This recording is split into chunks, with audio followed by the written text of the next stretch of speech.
I know that shorter black girls are usually seen as more feminine. So even with her being tiny, like size-wise and height-wise, she's still being called a man. She's still being compared to an NBA player. And just like even too, a lot of times within blackness or within colorism, dark-skinned women are called men often. I think that a lot of black women are called men. I think if you're a certain shade of black and darker, you're going to be called, likened to a man frequently. But it's just really annoying because what happens when you are likened to a man is that people often treat you with a certain kind of aggression or assertion. You can easily say something in a normal way and people are going to interpret it as very aggressive.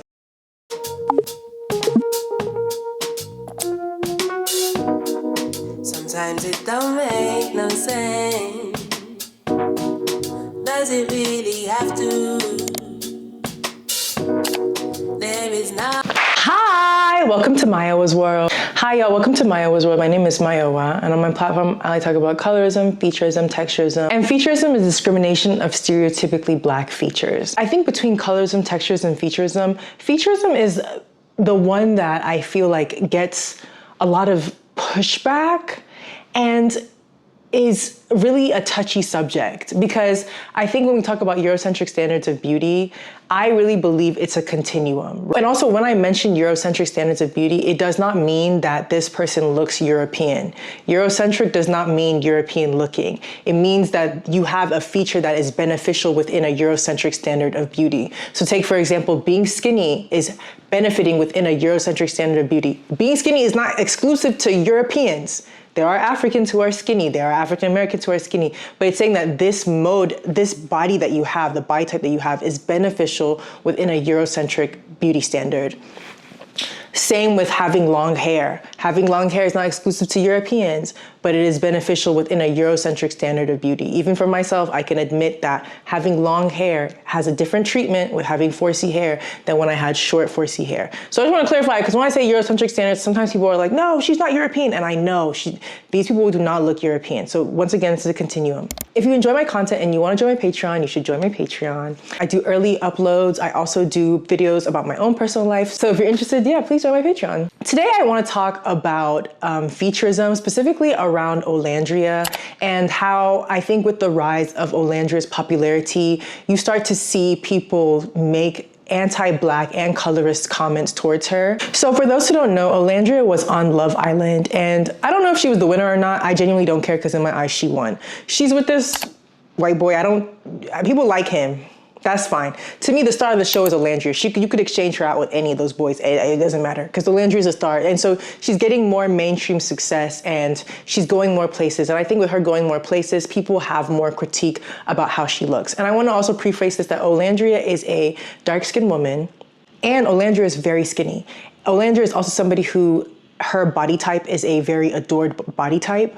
And I've made a video some months ago talking about how whenever people compliment Olandria, a lot of the compliments was very heavily focused on her body, when I think she's really gorgeous. And I think that the emphasis or the overemphasis on body types more than facial features is often something that happens to dark-skinned women. So on Twitter, it's like a basketball guy. I think his name is Shy. I don't know anything about him. I don't watch basketball. But one of the comments says, N-word looks like Olandria, and it has over 100,000 likes. So 100,000 people were agreeing with that. And I just think the comfortability of trying to find dark-skinned women and comparing them to men is so rooted in colorism and featurism and all of the above. I think that some people were like, oh no, but they do look alike. That's not the point on if they look alike or not. Just this comfortability of wanting to compare black women to men. If you know the history of misogynoir, you would know that that's a very comfortable trope that people do. If you can also get into the history of how a lot of times they were black men pretending to be black women or mocking black women in media, you can understand why people really enjoy seeing that. So I didn't like that comment, and I feel like that was the start of the masculinization of Olandria, but we'll get more into it as we continue. And it's not only Olandria that has been compared to men. There are a lot of black women who also have been compared to men. Someone who comes to my mind is the way that the media treated Cynthia Erivo, and how even though she is of similar height to Ariana Grande, she was masculinized and seen as being very aggressive, even though her frame is very little. Another person who's also likened to a man is Michelle Obama, Serena Williams, Megan Thee Stallion. The list continues, but there's just been this hypercriticalness of Black women's features and trying to say that something about their features reads as men. And I honestly think this is why so many Black women in media end up changing their face or bleaching their skin and getting lighter, because they know that just being perceived as lighter means having access to more femininity. I don't know what's going on online, but I just see I see a rise in how people are talking about featurism. And I feel like back in the day, people would say, I want a yellow bone, I want a red bone, I want a girl who looks mixed. Like, they would just say that really blatantly. And it's a very problematic thing to say, because essentially you are fetishizing racially ambiguous people, and you are feeling like they are more preferred than Black people. But now I feel like instead of saying I want a yellow bone, people start using other language to kind of like clean it up. Like, take for example, I've seen a rise of people talking about soft features versus hard features. And I don't like the concept of soft features, because what are hard features? And whenever people try and explain what hard features are, it just feels anti-Black. It just feels, and I also feel like who is kept to the standard of maintaining hard features versus soft features, it just often feels very colorist and anti-Black. So there was this post I saw on TikTok of someone showing what soft features they like. So let's watch it together and see if we notice something.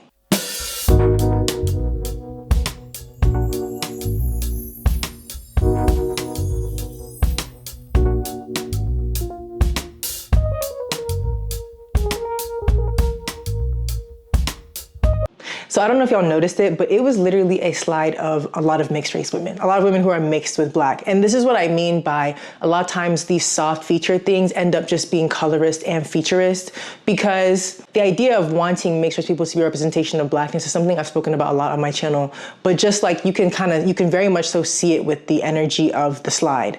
And then I felt like they sprinkled in dark-skinned people just to not get pushback, but you can tell that that was not really the essence of the video. There was a lot of mixed race women and light-skinned women, and then there was 2 dark-skinned people, and that's also not diversity, right? Like, you sprinkling in the same way that there was a white slide and you put just 2 Black girls, it doesn't change the fact that you had like 10 mixed race girls, like, and you had Amandla in there like 16 times. Like, we get it. You think Amandla has soft features, like, we get it.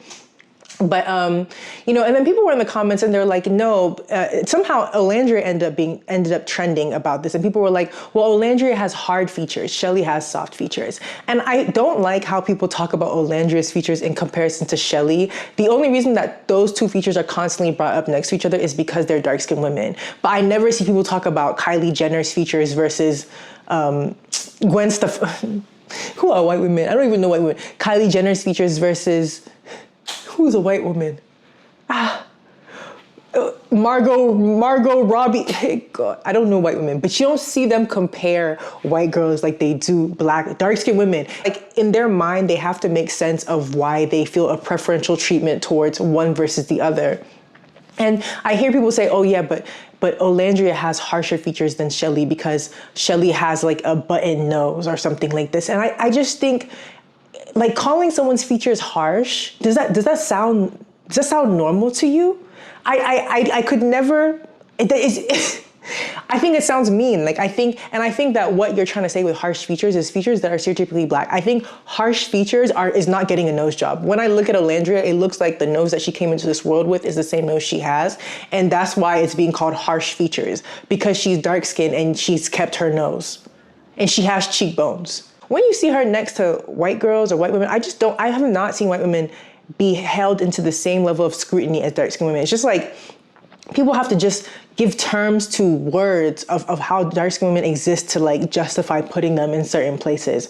And even with that slide of all those mixed race girls, you can tell that it's rooted in an ism because none of them had 4C hair, right? So because the idea of when you think about soft features, you're also gonna think about straight hair or a looser hair type. Because to y'all, that's also soft hair, right? Soft hair is a looser hair type. Soft features is a certain button nose and a certain eye shape. And that's why y'all think it's soft features. And you don't allow the variety of black features to be seen as beautiful. And that literally is featurism. The idea that having black features, having the same nose you came with, and it's a nose that distinctively everybody knows is a black nose or a black face, y'all don't like that. And I'm not trying to say Shelly doesn't have a black face. Shelly clearly also has a black face too. But I think it's just really important that we talk about the spectrums of how people clearly make a difference. People very much so were always talking about Shelly's face versus Olandria's face. And it's like, it's only because of colorism and justifying why you want to say one woman is prettier than the other. I saw people talk a lot about Shelly's face, and I saw people talk a lot about Olandria's body. And that is the featurism of it all. And once again, like I said earlier in the video, this is a skinny black woman, petite. I don't like the word petite, but I'm 5'11". So I know that shorter black girls are usually seen as more feminine. So even with her being tiny, like size-wise and height-wise, she's still being called a man. She's still being compared to an NBA player. And just like even too, a lot of times within blackness or within colorism, dark-skinned women are called men often. I think that a lot of black women are called men. I think if you're a certain shade of black and darker, you're going to be likened to a man frequently. But it's just really annoying because what happens when you are likened to a man is that people often treat you with a certain kind of aggression or assertion. You can easily say something in a normal way and people are going to interpret it as very aggressive. I saw a clip of Janae from Love Island, or Kenny describing Janae blowing up, and Janae was talking in a really calm manner, but Kenny was reenacting it in a really aggressive manner. And I really think the color is what makes you think she's aggressive, because y'all think that dark-skinned women are aggressive and blackness is seen as a masculine thing. So for me with the masculinization, I've stopped trying. If someone says I look like a man, fantastic. If somebody says, or somebody's trying to ask and be shady, like, oh, what's your gender, I'm not going back and forth on you on that, because I know that you're only asking that because you're trying to get a rile out of me or you want to insult me. And it's really unfortunate because I think trans women get the brunt of this kind of masculinization, dark-skinned trans women, because being dark-skinned is already masculinized. And then people are using or asking if you're trans in a way that is to be dehumanizing or to kind of make you feel like you're not feminine enough. And I think that is, the shared experience of black womanhood, is that it's always feeling like you're not feminine enough. But it's all rooted in the same thing, and this idea that if they can get you to function from a place where you're trying to prove you're feminine, you're gonna buy more products.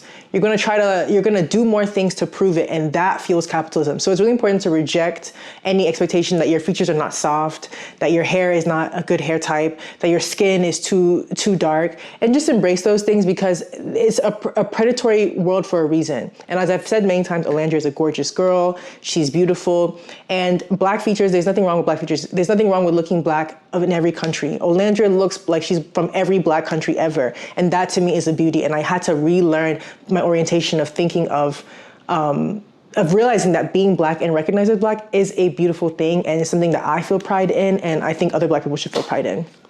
So yeah, thanks for watching. Have a great day. Bye.